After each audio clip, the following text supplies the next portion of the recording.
Hello বন্ধুরা, তোমরা সবাই কেমন আছো? আজকে দেখো আমি এটা কি বানালাম।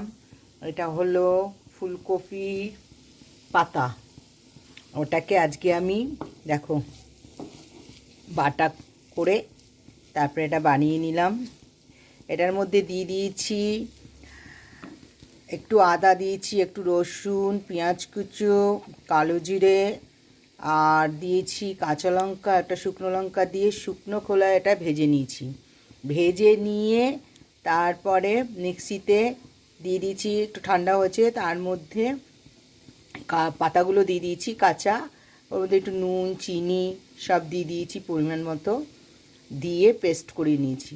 করিয়ে তারপরে কড়াইতে এই ফ্রাই প্যানে একটু তেল দিয়ে দিয়েছি, তেল দিয়ে ওই পেস্টটা এর মধ্যে দিয়ে দিয়েছি। দেওয়ার পরে দেখো একদম নেড়ে চেড়ে পুরো ভেজে নিয়েছি।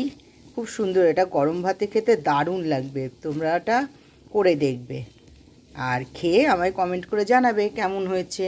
চলো টাটা।